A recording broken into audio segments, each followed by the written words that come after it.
Unless you have some process by which you destroy everything, you don't actually ask, what do I need? What do I need going forward? What do I need in 2025 that I didn't, that I needed this in 24, I don't need it in 25. And so I think figuring out how to get good at destroying things, at subtracting things, whatever you want to say, like it's an essential skill to not bring a bunch of baggage with you as you get bigger. Is this thing on?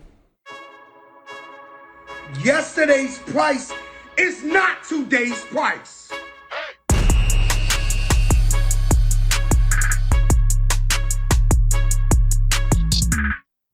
Thank you, Fat Joe, and welcome to Run the Numbers, where I interview world-class CFOs, operators, and the investors who fund them on how to get the most out of your company's performance. This podcast is a playbook of sorts for ambitious people in the worlds of finance, strategy, and operations. Today, my guest is Molly Graham, an OG operator and thought leader in Silicon Valley. Many of you may know her from her canonical piece on people management while hyperscaling, How to Give Away Your Legos. Molly was an early Google employee, first 500 at Facebook, and first 10 at Quip, which was later acquired by Salesforce for $750 million. She's also spearheaded initiatives at the Chan Zuckerberg Initiative and Lambda School. Molly now runs a group for high-performing operators called Glue Club. On this episode, we cover the stages of grief people go through when they have to give up something they built in order for the organization and themselves to grow, the art and science of jumping J-curves to accelerate your career, what it was like working directly for Chamath at Facebook, why organizations suck at subtraction, and finding your product market fit at companies of different sizes. Not only has Molly seen some unique stuff as an operator, she's the queen of metaphors.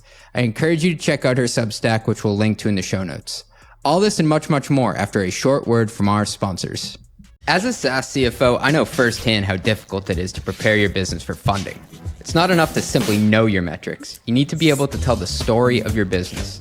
That's why I'm so excited to partner with the sponsor of today's episode, Maxio, the leading billing and financial operations platform for B2B SaaS.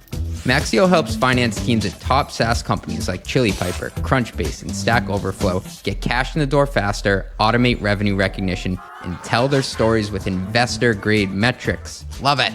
By building all of your SaaS metrics off the same data set as your financials, you'll avoid major headaches when telling your story to investors and your board.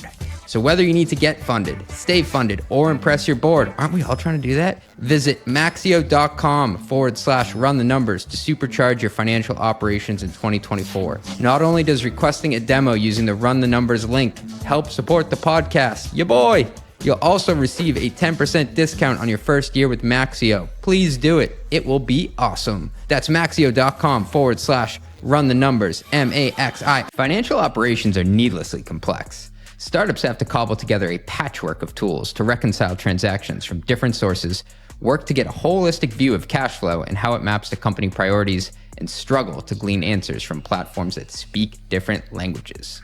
Simplicity can transform your business operations. That's why Mercury powers your financial workflows from the bank account so you can pay bills faster, stay in control of company spend, and speed up reconciliation.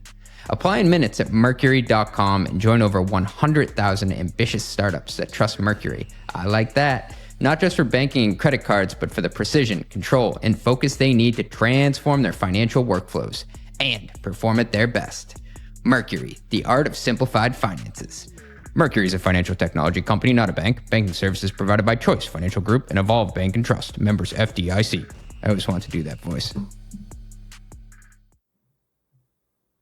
Welcome back to the Run the Numbers podcast. I am here with famed Silicon Valley operator and generally cool person who, Molly, I don't know if you've ever got this before. I hated you for the longest time. Welcome to the podcast.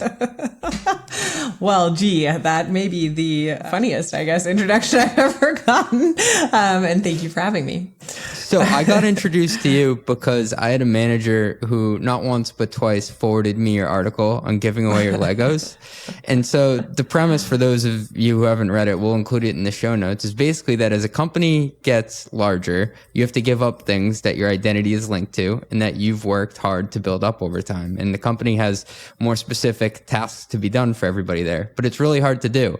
And I wanted to ask, like, how long was this piece in the works in your head through your experience? Did this all happen at once, or was this kind of the culmination of like years of witnessing this? Oh, so interesting. Unintentionally years, meaning, my first experience with scaling was at Google when I was brand new to tech, and I was part of a department, the communications department, that went from 25 to 125 in like 9 months. So, 5x scale in like, really short period of time. Yeah. And that was when I started to see the pattern of folks like having a lot of trouble giving things away and also getting a lot of opportunity when they learn to give things away, which is really the sort of like two dynamics inside the Legos metaphor. And then I went to Facebook and I joined, in 2008 when we were like 500 people and, 80 million users, which sounds big, but it was for Facebook, obviously went on. I think I was there until we were over 1 billion users. So it was a massive scale, and a crazy journey. And there it just became like watching this sort of pattern of just over and over and over again, seeing people struggle, right? Hold on, they built this thing from scratch. They love it. They've built their identity around it. And then having a lot of trouble, moving on. But, the other thing you saw at Facebook, because the scale was so rapid, was that if you didn't learn how to let go and move on, that you would sink inside of a company that was growing. And really the name of the game inside of scaling companies is to stay on top and to try to grow as the company grows. So as I started managing teams, I would start actually giving the Legos talk. And my brain is just weird. Anyone who knows me knows that it just makes up actually usually very terrible metaphors that don't work at all. But occasionally good ones that do, like the Legos. And so I would like have talks with my team where I would see them start to ask questions like, why are we hiring that person? Or what does that team even do? And I would say, okay, like you're having feelings, like let's talk about this. And I would say, here's how you're going to feel, and then to start talking about giving away your Legos. And then after I left Facebook, I did a talk at a conference and I used the Legos metaphor and people loved it. It was an engineering conference randomly. And then I sent it over to the first round team. And I don't think any of us thought that thing would have the 97 lives that it has. But I always say it's funny that it made you mad, because I always say that the main thing that the Legos article does is say to people that are inside of like startups and scaling companies is like, just says like, don't worry, it's going to be okay. But apparently for you, it was said like, yeah, I don't even know, listen to your manager, and that pissed you off. So I'm the person who now forwards it around. So I've used it in my own org. So I've come full circle, but at the time, yeah, but at the time I felt like my manager was wielding it almost as a weapon to like make me give up something that I didn't want to give up. I don't know. I have heard of organizations having it in their performance review, like values. So I could see it as a weapon. And I think mostly my hope is that people are doing it to try to help you. No, it hits all the right chords. I think when you sit back and you think about like, how do I evolve with the organization? Do you think it's normal to go through like these 7 stages of grief when you have to give up something that your identity is tied to? And I'll give you an example. So I worked at a fast growing startup. I helped them raise series B, C, D, and E. By the time we got to series F, I got the pitch deck taken away from me. And that was like something that I had done for every round. And we'd brought someone in with an investment banking experience who had done these later stage rounds. But like, I felt like someone had taken away my baby and I was in grief for a while. Totally. Oh man. First of all, I feel you. So normal. Like it's your kid. You raised it. You built this perfect Lego tower. You think it's great. And then someone takes it away from you. And it's hard to believe that someone could do it better than you in a bunch of different ways. It's so interesting that you ask about grief, because it's something that I've been thinking about a lot recently. Really? This concept of work grief. Okay. I feel like it's not something we talk about all that often, but it is so common. I mean, you just mentioned one case, which is I had to give up something I cared about. And maybe it was good for me and it was good for the company, but it made me sad, and then it made me angry, and then it made me all these emotions. And I would just say it's everywhere. Like it's something that I actually am going to write about at some point, because I think if you can start to acknowledge that, I mean, the most obvious example would be like a layoff, right? Watching Google do its first layoff ever was like watching an entire company publicly go through the stages of grief. So layoff, very easy to imagine there's stages of grief after it.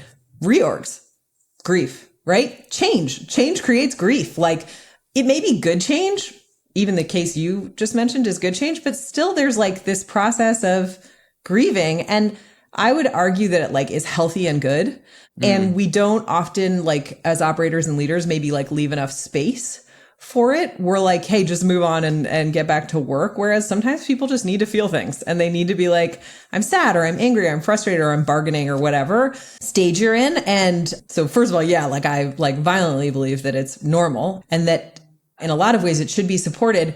And one of the questions I get asked a lot by leaders in my community is like, what do I do? What do I do to make this easier for people? You know, how I just had to layer them or I just had to reorg and split their role or something like that. Like, how do I help them move forward? And while I think there's things you can do, I also think anybody that's an expert on grief would tell you that time is actually the only answer. And a lot of times what I find myself saying is, don't worry, it'll pass in time.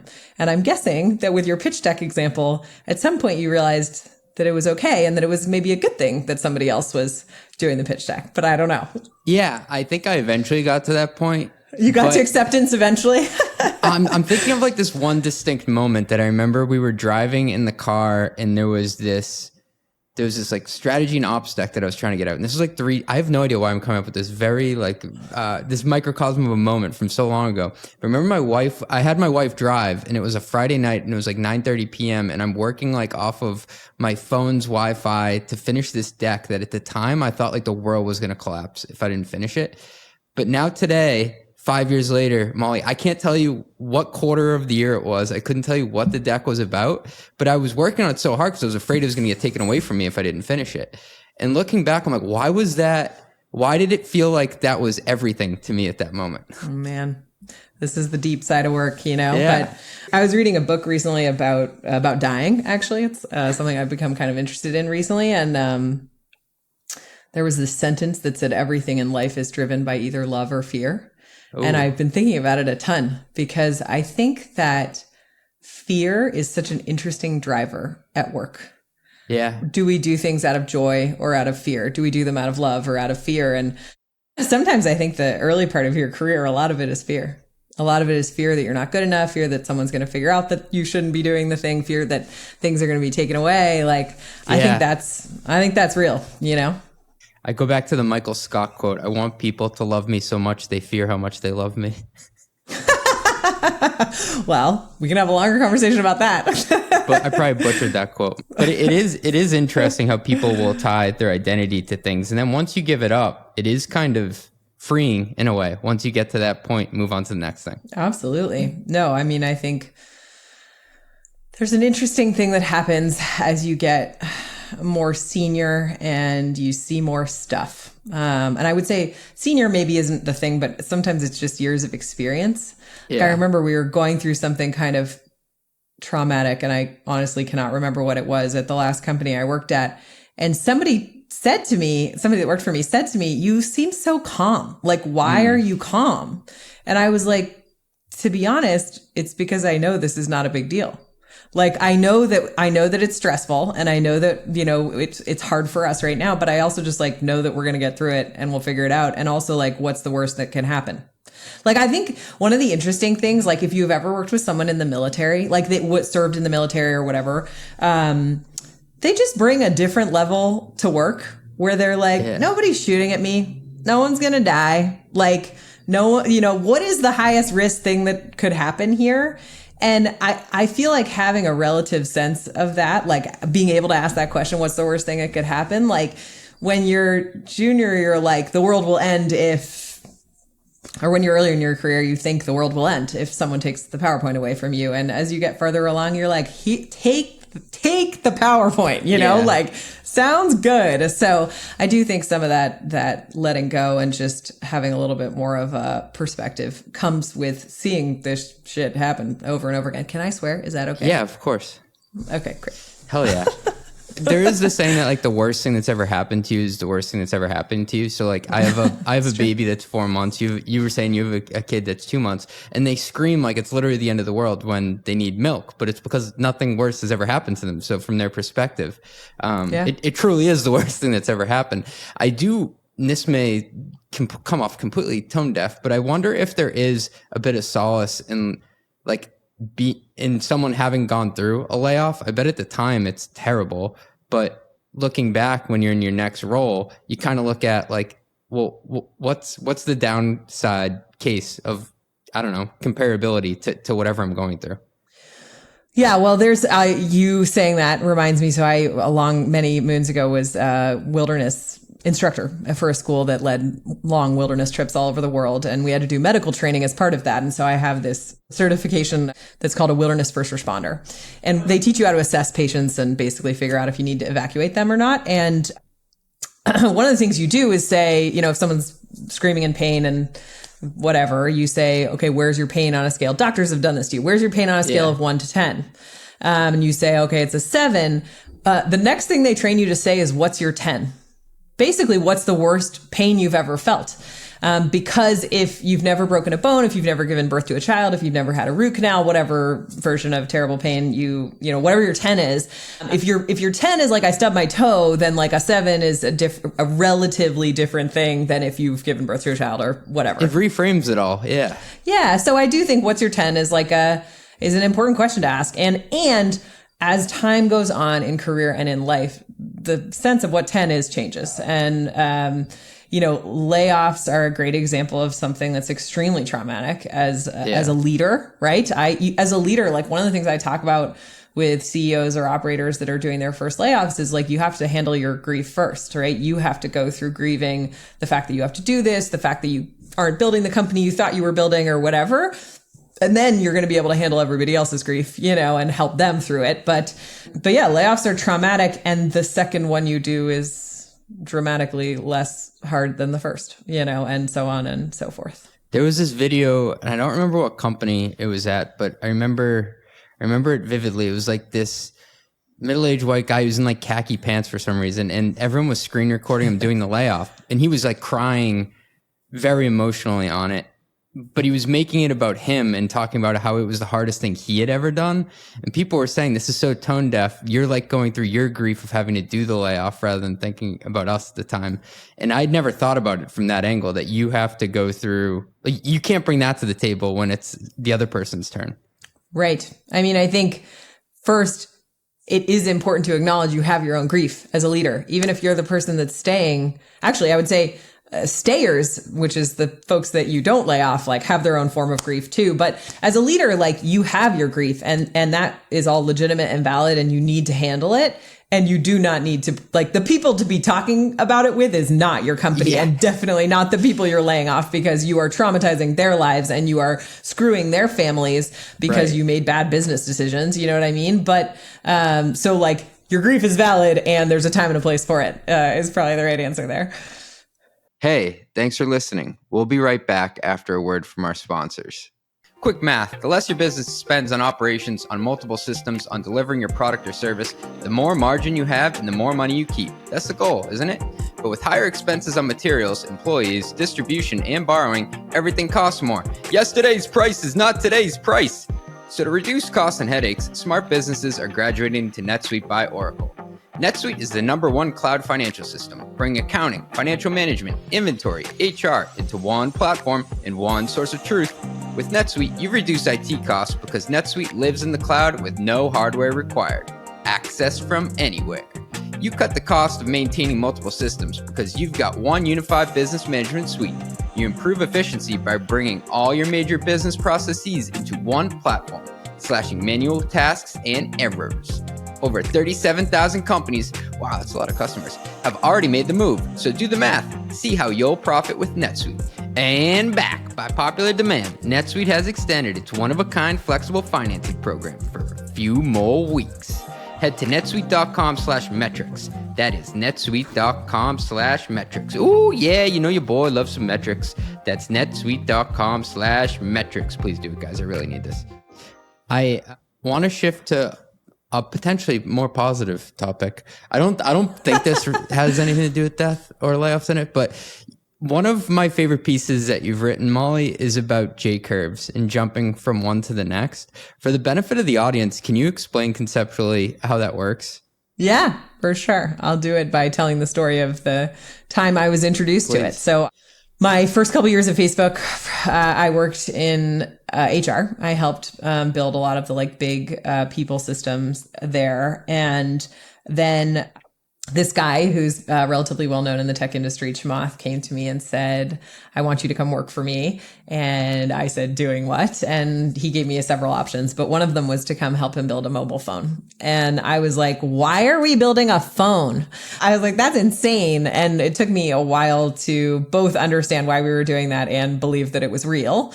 But when he was pitching me on why I should do this with him, he drew two things on a whiteboard for me. He drew a set of stairs and he drew a J. And he said, look, you're on, you have to know, well, I guess people know him from the All In podcast now. So he was like, listen, what you're doing is stupid. HR is boring. And he was like, you're on a set of stairs. And do you want to be just another one of those fucking lame people that's just walking up the stairs for the rest of your life? You're going to be promoted to like manager 2. And this is very Chamath. Like, this is just like how he talks. And so he was like, you're going to be an idiot that just like goes and optimizes for the next title and the next stair step. He was like, you can do that. He was like, or you can jump off this cliff with me. And he showed me the J and he was like, you're going to jump off this cliff. You're going to come do this project. You have no experience. You don't know what the fuck you're doing. You don't even know anything about mobile phone hardware or the industry or whatever. And you're going to fall. You're going to fall for a while. You're going to be bad at this. And I don't know if he said this as articulately as I'm saying it. I'm guessing not, because it was definitely a hard first 6 months on this job. And then you're going to hit the ground. You're going to be like, I'm at the bottom and I'm terrible at everything. And I will say 6 months into this role that I did with him, he gave me the worst performance rating I've ever gotten in my life. So, yep. Oh, yeah. Yeah. I think he gave it to me with like a lot of pride and a smirk. And then anyway, various people in the company reached out and were like, is Chamath just like fucking with Molly? Including Mark, who was like, is everything okay over there? And then you start to climb out, and his point was, look, if you take these leaps, you jump off these cliffs, you take these risks, you take this job that you're unqualified for, but that someone is saying you might be good at. The J, the other side of the J, is getting to a place that you never could have imagined. And really, if you draw them next to each other, the top of the J is like way higher. It's like 7 stairs, and I think that's the main point of the J curves and the J curve jobs is you're taking a huge risk. You're going to fall for a while. You're going to feel like an idiot. You're going to feel like you don't know anything. You're going to feel like, why did you take that job? You're going to start to climb out. And I have this very distinct memory of 9 months into this job, drawing on a whiteboard, a mobile phone hardware layout for someone to explain why we couldn't do X, Y, or Z that they wanted to do. And that was a moment when I was like, oh, I actually know things, and then I kept climbing out of this dark hole that I was in. And I would say that job for me was transformative because it taught me that I was good at a set of things that I never would have known. I would have said I was good at people and I was good at communications, but it turned out I was extremely good at making things happen and moving things forward and, being a professional moron and a whole bunch of other stuff that I have built my identity around these days, but learning things I don't know and being able to take on basically any challenge and make something vague specific. Yeah. And a friend of mine said to me like, hey, I think this job will show you've proven you're pretty good at HR. Like, why don't you go see how actually good you are? And that's really what that job did for me. And the reason I talk about J curves is because I think when you're inside of a company that's growing in particular, or when somebody offers you an opportunity that sounds kind of batshit crazy, it's scary, and you're like, you want me to get off this safe set of stairs and take this risk and I might fail. But the opportunity on the other side is to learn more about yourself than you possibly could imagine, What's the difference between choosing J curves and going after a shiny object? It's a great question. I mean, I think, to be totally honest, when I took this mobile phone job, it sounds fancy now, but I think I had a conversation with Sheryl Sandberg and she was like, listen, that project is going to be dead in 2 months. We don't care about it. It's not a good idea. We're not doing it. It will be gone. But if you can go do it if you want to, and there'll still be a job for you on the other side when we shut this thing down. So you knew what the downside was, that you weren't going to get fired. Right. So I had a safety net, which was huge, right? It's easier to take a risk on any level. When you have a safety net, they're not going to fire you. But it was not a sexy job. I actually literally took it because I was excited about what I was going to get to learn. And I was like, I don't know if I can do this. And that scares me. And, it's probably more of a me thing than a everybody else thing. But I really only like taking jobs that I'm terrified I can't do. Give me something I know I can do and I'm bored, which tells you a lot about me as a person. So this, for me, was not a shiny object. It was just, it sounded like the most fun I could have, even though it was like torture fun, second kind of fun. So I don't know. I mean, I think you have to be careful of things that are sexy, but I think learning how to find your own compass around what motivates you and what is the right voice to listen to, in terms of like, what are the things that actually are going to make you excited to get out of bed every day and do the job. I do talk a little bit about the idea of the difference between being excited to have had a job and being excited to do a job, because those are two different things. And I would say the bright, shiny objects are usually the things where you're like, I'm excited to tell people I've done this, but I'm not excited to do it, And I feel like the right things to listen to are where you're like, I'm fucking excited to do that every day. Sometimes the excitement is more, I can't wait to update my LinkedIn profile versus I can't wait to show up on Monday. Yeah, I call them LinkedIn crushes. Like when you have a LinkedIn crush on a job. Why do you have all the good metaphors? Yeah, I like that one because it is true. Like you literally like somebody calls you about a job and you're like, oh, it would be so fun to update my LinkedIn to be like, I'm the brand poobah of whatever the fuck. And then you're like, okay, like clearly that is not a healthy set of dynamics to listen to. So I was talking to this friend who had gone through this period of time where he had done like 3 very well-known companies in a row. And then he had jumped to another company that was less well-known and took a big swing, and it didn't work out. And I remember I was having a beer with him and I said something along the lines of like, I don't know. I was trying to make him feel better. And he kind of like cut me off and was like, dude, you don't have to like tell me that. Like I'm okay. And I had built up this bank of credits over my career so far where I knew that if I failed on this, like I've done enough in a consistent fashion and gone the staircase in a way that people will appreciate that I could cash these chips in. And then I remember I went back to him a couple months later and I was nervous about taking this first CFO role because I was like, am I too young for it? Have I done enough to know what I'm going to know? Will I show up and get fired within 3 months because they're going to be like, this guy is a total buffoon? And he had said to me, like, it's time to cash in your chips. Like, jump. He didn't say jump the J curve, but what he was essentially saying is like, put the chips in and go for it. Like, what's the worst that happens? You go back to doing what you were doing before. Yeah, man. What's the worst that could happen? You get fired and then you learn something. You know what I mean? I will say any successful person, any person that you look up to on LinkedIn and think, gosh, they've been so smart. They've made all the right decisions and their career just looks like rainbows and unicorns. You know what I mean? They will tell you the story of their career if you get them unrecorded and for reals. Yeah. And it will sound like stumbling sideways and falling backwards and tripping left. And you know what I mean? Like all this stuff is, it's always failure as much as it is success. And very few people talk about that. You know what I mean? But I think like no one gets that senior without 1 or 2 that they screwed up. And I do think it's part of the J curve as well. Like sometimes you just hit the bottom and you don't go back up. And that has to be okay too. You have to be willing to take that risk and you have to have the security, whatever that looks like, financial, not getting fired, like Cheryl said to me, like some kind of security in order to be able to jump off a cliff, because there's always the risk that you will actually be terrible at whatever you're doing. You had a couple of awesome names within that story. Do you think that you got exposed and built out that network because you chose to go onto that riskier path or choose that J? I have been super lucky. I think the smart decisions I have made in my career have been following amazing people that I was learning from. So, I followed a guy named Elliot Schrage, who was the head of communications at Google. He left and went to Facebook. And I really followed him and Cheryl were very good friends. And I knew her a little bit. And I just wanted to learn from them. I honestly had very little idea of what Facebook was doing. I stumbled sideways into that company. And then I was like, wait a minute, this seems like it might actually be kind of a big company.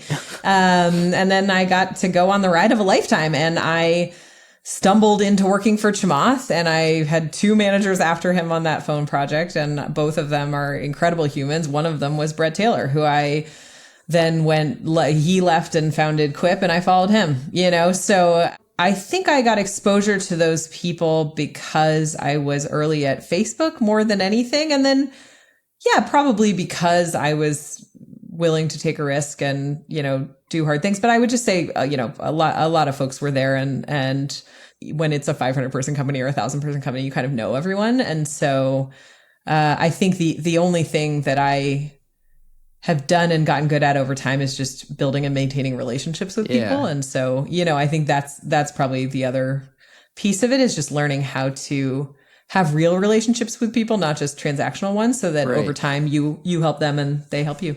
It does seem like you trusted the person that you were following in each of those cases. And then when something interesting came up, you were kind of ballsy enough in the situation to say, like, I want that. And I think those are kind of two different skill sets, but when you marry them together, like the appetite for risk, and then also knowing, like, hey, this person is somebody who's going to invest in me, I want to invest in them. Like, those two skills together can be a dangerous combo.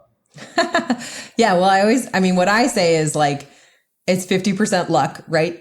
Being lucky enough to be in the right place at the right time when someone is saying, hey, do you want to jump off this cliff? Which doesn't sound lucky, but it is on the other side. Working for Brett, being there when he was taking over whatever he was taking over, and him wanting to work with me, I think that was lucky. And I think I was good at my job, which helps. That helps. And then I think I was willing to say yes. So, like, Brett, when I was going to go work at Quip, he said, hey, we don't know what our business should look like. Do you want to come figure that out? And I was like, I've never done that before. I have no idea. I've never done, like, here's the list of things I've done at Facebook. The one thing that's not on here is sales. And you're asking me to do sales.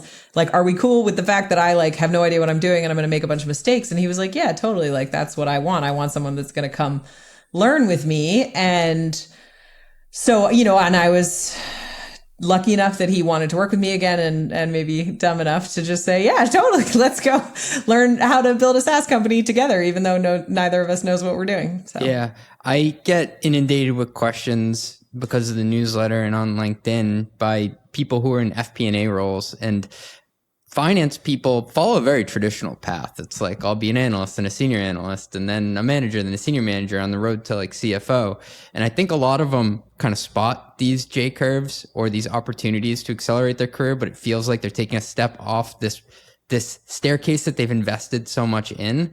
And I think, like, I always encourage people to take a step off and see what it feels like, even if it's lateral at the time. But that can be scary in the moment. Oh, it's inherently scary. You're jumping off a cliff. You know what I mean? Like, what is not scary about that? You might not come out of the bottom. That's terrifying.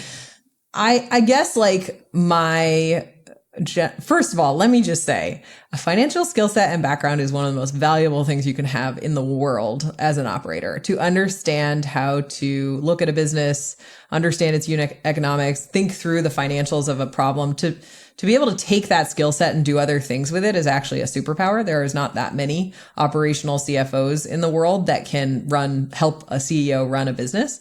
It's a great place to be, to get a board seat, things like that. Yeah. But the other thing I would just say is, like, the stairs will be there.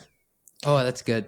You don't leave the stairs and then they disappear. Like, do you know what I mean? Like, like, you want to go back to being, like, if I want to go back to HR now, like, totally, I can do that. You know what I mean? Like, honestly, most of the time, the J curve makes you more qualified for what you were doing, not less. Because a whole set of things you didn't know, even if what you know is what you're bad at. Like, part of my J curve on that phone project, of which there were like 7 linked J curves, was I ended up as a product leader at Facebook. And let me tell you, like, I know everybody wants to be in product and whatever. I am fucking terrible at product. Like, I have a product mindset. I can think like a product person. I can do HR like a product person. I can run a company like a product person. But, like, make me write out a set of requirements and just care about whether the button looks like it's just not who I am. And it's actually just not what I'm good at. Like, I know people that are absolutely extraordinary at it, and it is not me. But part of taking these risks is learning who you are and what you're extraordinary at. And part of learning that is you got to also learn what you're bad at and what no one should ever hire you to do. Yeah. And that just makes you better. It makes you better at the stairs. You know what I mean? Yeah. The stairs will always be there. That's a clip. That's a good one. Before we move on, what was Chamath like back then, other than the terrible review he gave you? I mean, that's classic Chamath. Chamath is the same in a lot of ways. He is the same person now, the one that everybody sees publicly that he was then. He loves stirring up controversy. I think, like, he's one of the roles he played at Facebook was to always say the thing that that nobody else was willing to say, you know, and that has both gotten him into lots of trouble. And it is one of his greatest strengths. And I would say his other greatest strength is that he is genuinely great at seeing far ahead. You know, he can see stuff. He talked to me about Bitcoin at the beginning, and I was like, really? What Back are then? you magical coins? Like, what are you talking about? And, you know, it's like, oh yeah, he was talking about Bitcoin in 2013 or whenever. Like, it was way back. You know, dude can see around corners. That's for sure. Yeah. Molly, you'd said there's a skill in saying yes to things, and you'd said yes to Brett Taylor. There are also times when people have to develop the muscle to say no. It's a muscle that I suck at. I say yes to way too many things, and people just go around the room. We talked to Dave Klein, who's a management consultant, and he's awesome. And he had worked at Bridgewater for a number of years, where they had very harsh like feedback cycles and whatnot. And he had given me this analogy of people putting monkeys on your back, and you end up like one day with just like this room full of monkeys of things that people have offloaded to you. In your career, you've been really good at saying yes. When did you develop the skill to say no to the right things? Was it after you felt like you made it and you'd achieved some level of success, or is it along the way you just have to develop it? Oh, I would say that learning how to say no to things is like a 10 ring circus. I don't even know what the right metaphor is, but like that is not a thing that you learn and are done, because there's easy no's, right? Like when I left Quip, I think I got, you know, a bunch of people being like, hey, do you want to come be the COO of this Series A SaaS company? Yeah. And I was like, no. that was easy. I was like, no, I just did that. So that's not hard. I think that learning how to say no to things that other people are going to think is really cool. Like everybody's going to love you and be like, wow, that job is so amazing. And you must be the smartest and best person in the entire world. But you know that job is going to make you miserable. Like that no, that's a hard no, you know, and that's a no that sometimes you have to make that mistake a couple times in order to learn to say no. And so the answer to your question is, I think I've graduated to a new level in the last year, but that's, you know, I'm like 40 whatever, and it's been a long time. So like learning how to say no, yeah, there's levels to that battle, you know. Someone had once said like the first half of your career is for saying yes to things, the second half is for saying no. And I don't totally agree with it, but I can kind of see how you say yes to put yourself in the situation to, I don't know, learn about yourself, learn what you're uniquely qualified to do. And then you say no to vet, like what gives me energy at the end of the day? What am I drawn towards? It was actually something that you asked me before the podcast started. Like, how did you get into this and what are you interested in? Yeah, totally. I mean, I like that. I do think the first half of your career is for learning about yourself, you know, and that's part of why I'm such an advocate for J-curves and such an advocate for taking risks and doing things that you might be bad at, because like, I think if you stay on the safe and narrow path, you reduce your own learning. You don't know as much about yourself after 10 years. Like I have friends that stayed at Google and I left and did, you know, I feel like I had 10 lives and they were still on a set of stairs in a lot of ways. And I think both are fine. And you will know a different set of things about yourself, you know, via one path or the other. And, you know, I talk about this a little bit in different blog posts and things of mine, but I feel like, you know, over time, getting to know yourself is filling out a set of lists. My 4 lists that I tell people to fill out are, what do I love doing? What am I good at? What am I bad at? And what do I hate doing? And part of the point is they're 4 distinct lists, but they have overlaps. And, you know, obviously like you're looking for a career that's at the intersection of what you love doing and what you're great at, right? What are you extraordinary at? That's your superpower. If you can find the things you love doing that you're actually put on this earth to do, like great. But the more senior you get, the actually toxic overlap is between the things that you are extraordinary at, right? Like world class at, but that drain you, that you hate doing. And that is a Venn diagram. Say more. I'm so interested. So what's that like? Like a lawyer who's really good at like, I don't know. I don't even know what example to use. No, absolutely. I mean, like, let's say I'm a lawyer and I've been, you know, I went to law school. I've been doing corporate law. I'm doing M&A. I'm the best M&A lawyer you could possibly hire. I just bought fucking Instagram and WhatsApp. I don't even know. And it drains me. Like, actually, like, I've done this 100 times. I am one of the best in the world at it, but I don't want to do it anymore. Like, it literally makes me exhausted to imagine doing another deal.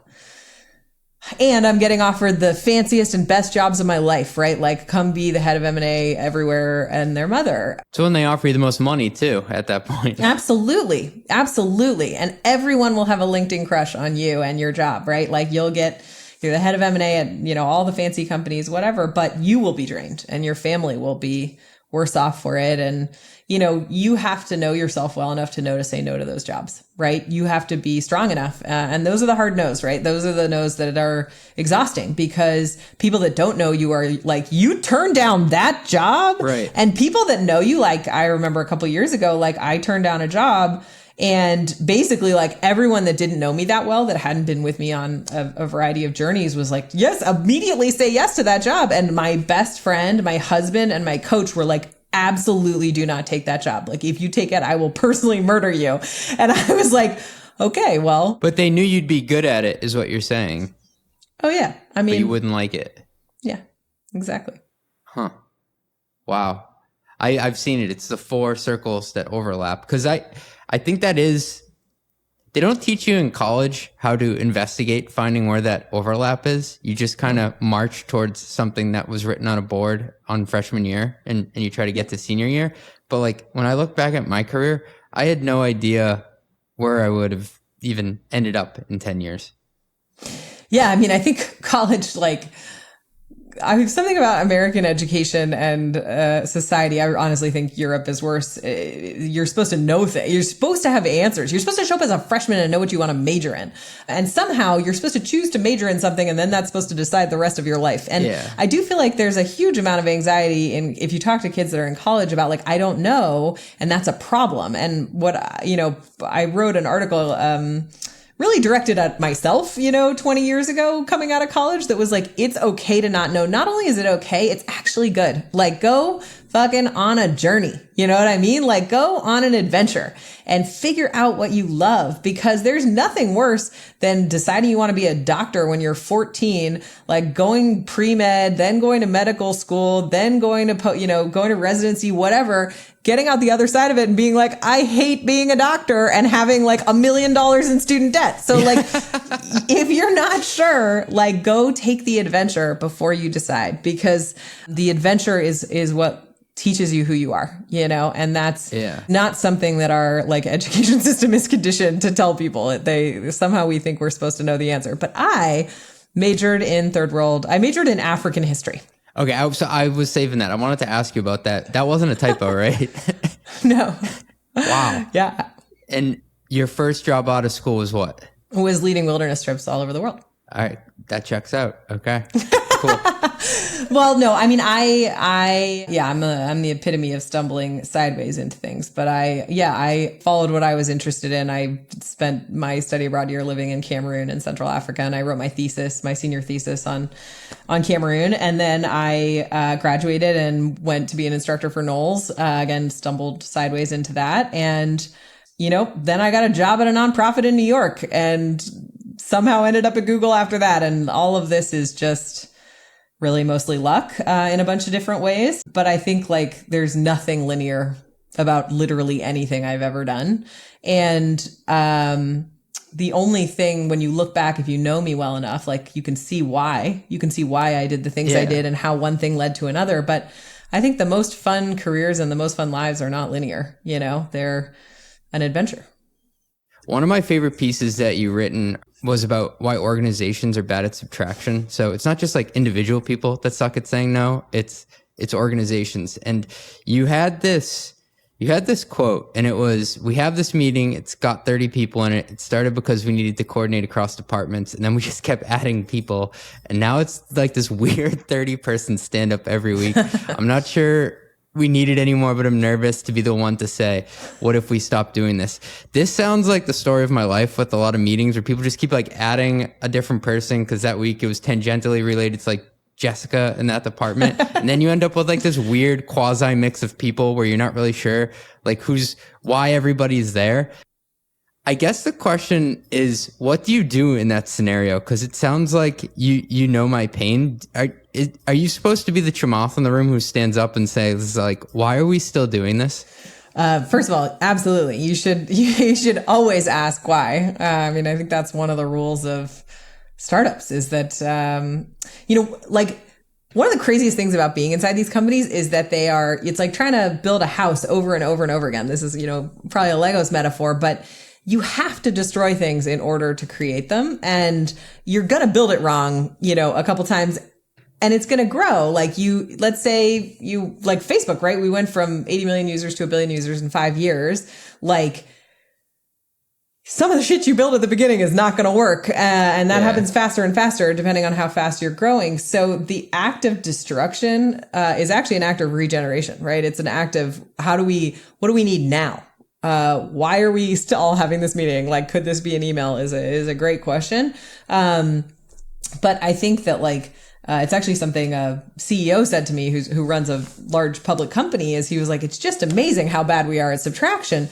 And I think I think there's fear in that, right? I think people are scared that if they pull out this thing, the whole house is going to collapse. I think they're scared that if they ask why we're having the meeting, they might not get invited to whatever the meeting gets recreated at, things like that, but the one thing I know for sure is that the act of building a startup, the act of building a company and growing a business requires destruction as much as it requires creation, meaning that you need to be willing to undo things. You need to be, you can think of it as a forward thing, right? You need to be willing to iterate.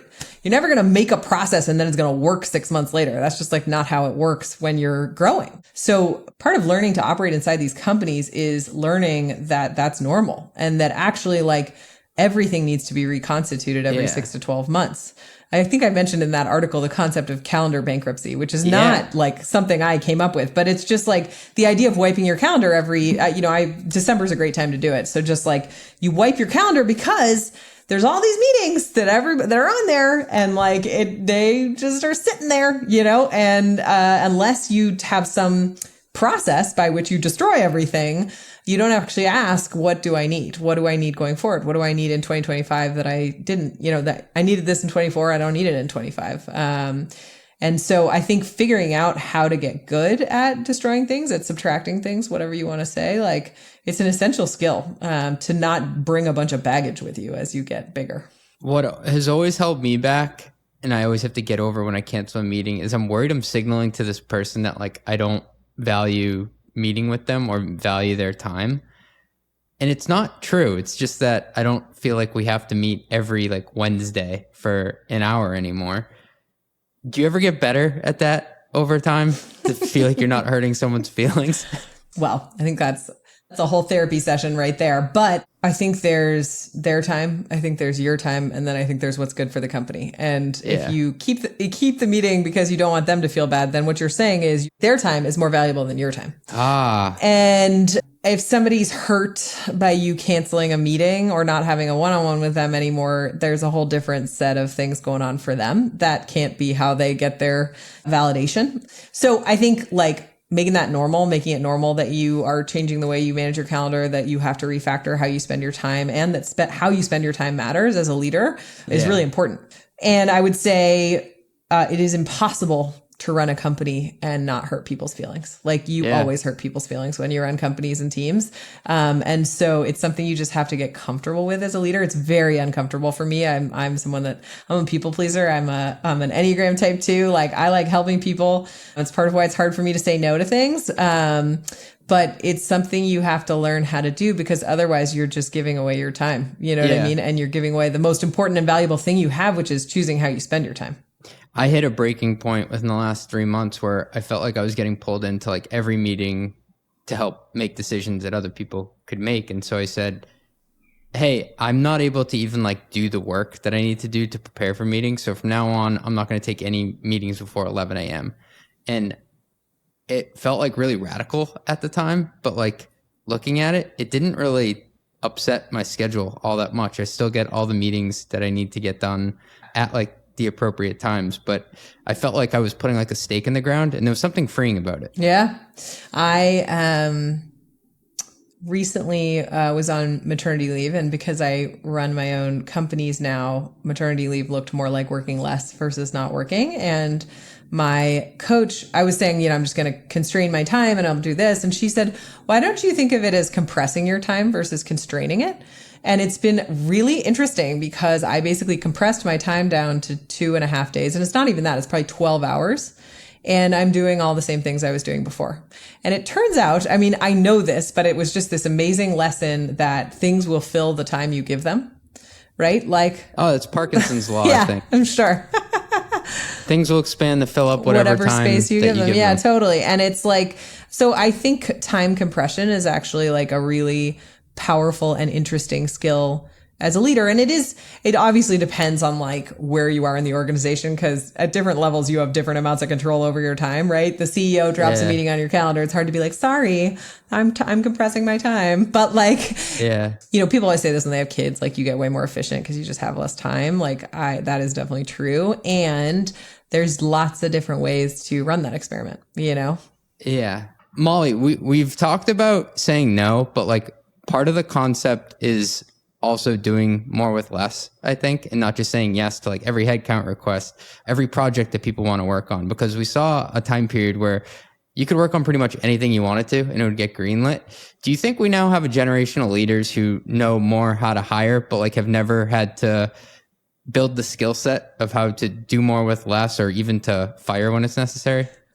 Not anymore. If you'd asked me that question 2 years ago, I would have been like, yes, absolutely. The only skill that people know is how to hire and grow. But I think the benefit, not a particularly fun couple of years, but like the benefit of the last couple of years is that the conversation about company building has changed.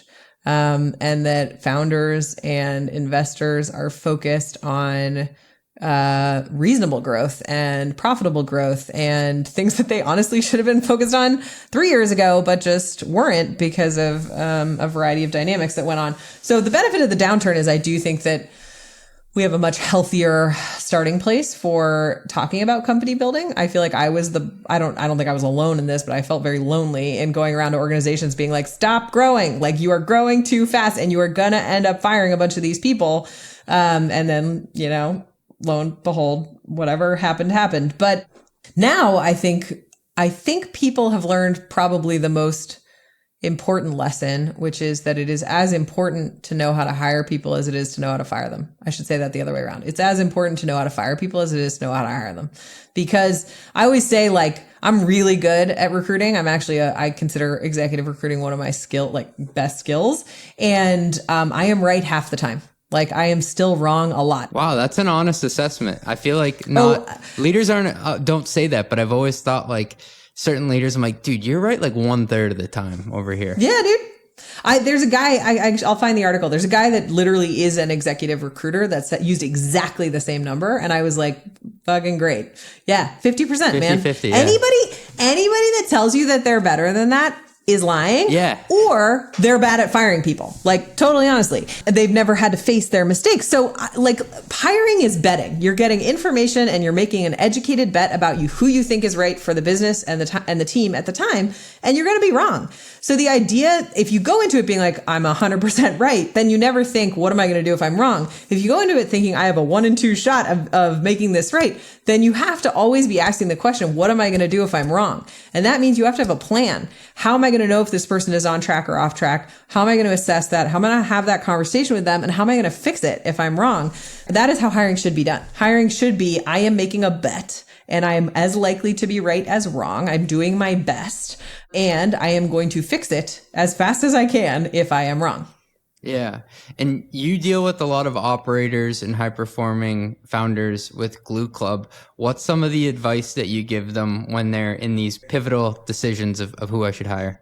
I think I just gave it in a lot of ways, meaning like, I think a lot of what I talk about with the folks in Glue Club is stuff we've talked about on this podcast around hiring and firing and just being more practical about what it actually takes to run a company. Yeah. And that's, I think, the reason why we founded that community is because there isn't really a place to go if you are, there's a lot of resources actually for CEOs and founders. VCs have built a lot of stuff and various other people have built communities, but there's not a lot of communities right now for the folks that work for founders, where founders can send their leaders to have them learn what it takes to build and run a company well. And that's why we created what we created, which was just like a place where you can go to learn from folks that have done stuff before, to learn from peers. Because a lot of times, what people say is they've realized like their situation is not unique.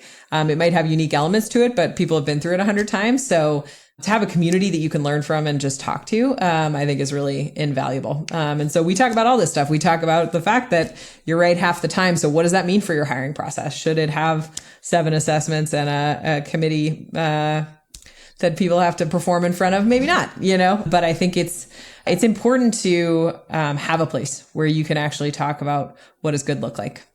What's usually like the resume or the type of person that comes in? You mentioned that most of them are operators and they work for founders. Like a lot of people listen to this podcast are operators. A lot of them in like the CFO finance kind of org. But what's kind of the typical member look like? Yeah. So Glue Club has been a fascinating journey for me because I actually started it for thinking it was for like COOs or folks that wanted to be a COO.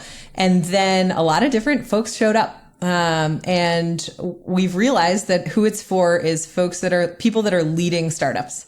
That if you are the kind of person that no matter what your title is, we have heads of engineering, we have CFOs, we have heads of finance, we have CROs, we have heads of marketing, we have heads of product. So kind of no matter what your title is, if you're the kind of person that sits in the meeting and thinks, okay, what do we need to do to make this happen? How are we moving this whole thing forward?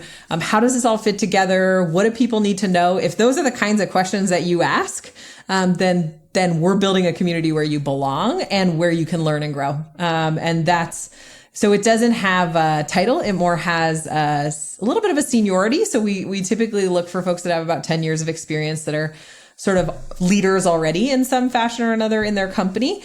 And then we think of ourselves as a home for those folks. That's where cool. they can learn and grow together. That's cool. Molly, you worked at Google, which was tens of thousands. Then you went to Facebook when it was hundreds. Then you went to Quip when it was tens of people. Literally, like I think you were employee 7. That was a cool move. 8, yeah. 8. All right, sorry, 8. Sorry to whoever was number 7. What was the biggest takeaway you learned from continually going earlier in the company life cycle, going downstream? Yeah, man, it was a wild journey. Sorry, I'm just remembering like going from Google to Facebook. And I think if you had asked me when I was at Facebook, I would have said it's way more fun, like go early stage.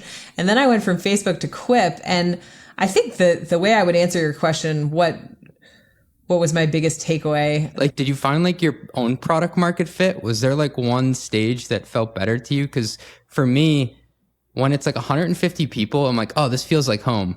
But when it gets to like 500, I'm like, okay, this was a little too much bureaucracy. I think I got to hit the road now. I don't know if you ever had that revelation.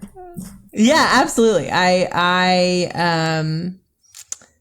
I love the phase. You know how Peter Thiel wrote the book 0 to 1? I love the phase that I consider 1 to 2, which is sort of the 50 to 500 phase. There we go. That's the phase that I spend all my time advising, coaching. Glue Club is really, we have folks that are in like much, much bigger companies, but a lot of them are running sort of 50 to 500 person teams inside of like a DoorDash or OpenAI or whatever. So, that is my like happy place, because I actually think it's the literal hardest place, part of building a company is when you maybe have product market fit, you've started to figure out, your product starts to work. And then all of a sudden it's like, oh shit, I also have to build a company, and you have to figure out how to put this whole machine together to scale the thing that was working, and it breaks 400 times. And it actually breaks in a relatively predictable way. So there's a lot you can do in that phase to help people learn what's going to break next. That was the reason I founded Glue Club in the first place, was actually because of my experience at Quip. And I think what I was going to say when you asked like what was the biggest takeaway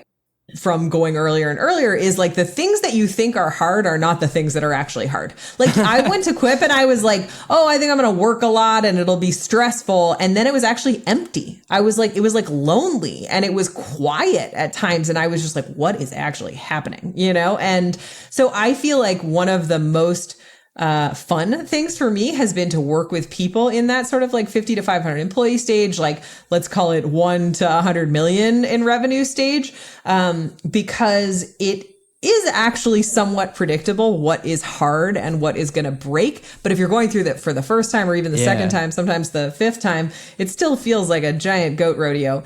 And I would say it's fucking lonely, man. You know, you're not on, it doesn't feel like a rocket ship, whatever. It sort of feels like a donkey that's like trying to buck you off, you know, and having people you can talk to, having people that you can turn to and say, hey, this shit's hard or weird or whatever. It's so important. I mean, it's important at every stage, but I feel like that company building 1 to 2 phase it's extra important just because it's lonely, man. Well, other than loneliness, what are 1 or 2 of the most common themes that come up in Glue Club? Oh, you know, how do you hold up the walls and the ceiling in the middle of a tornado? We talk about all the things, you know, what is company building? We talk about how do you manage founders? How do you help founders? How do you know when to fire someone? How do you know when it's a good bet with hiring an exec? How do you layer people? How do you split their jobs? All these things are things that everyone goes through. You're nodding along. You've been through this a couple of times, but it isn't stuff that's written down. There's no book that's going to tell you what to do in these situations, or at least not that I've found. And so a lot of it you have to learn either by doing, which is, you know, you're going to make a bunch of mistakes, which is fine. It's what we all did. But maybe if you have a community like Glue Club or some of the other ones that are out there, like maybe there's a community that can help you learn from what they've done or what they've experienced. And that's what we spend time on. I'm glad you built this because there are a lot of operators listening to this, many of them within the COO, CFO kind of domain. So we're going to ask everybody to check that out. Molly, this has been like a bucket list interview for me. I told you before the pod, I felt like I kind of knew you just because I'd been reading your stuff for so long. Even though the first time I read it, I was kind of butthurt that like I had to give away my Legos. But I've recovered since then. If people want more Molly Graham, where can they find you? Well, you can find me on LinkedIn for sure. And you can find me on mollyg.substack.com too. That's where I do all my writing. Cool. Thanks for carving out time and being so generous. Thank you, CJ. This was fun. Run the Numbers is a mostly LLC production. Yelling an intro by Fat Joe. Artwork by some AI thingamajig. Podcast and video editing is done by Cleancast at cleancast.io. Nothing said on this podcast is intended to be business or investment advice. It's the sole opinion of me, a guy who feeds his dog too much ice cream and has a history of net operating losses, LOL. If you like this podcast, please hit subscribe. It would mean a lot to me. And also check out mostlymetrics.com. That's my newsletter where I explore business models and financial metrics. Thanks for riding with me. Share this with your friends. Peace.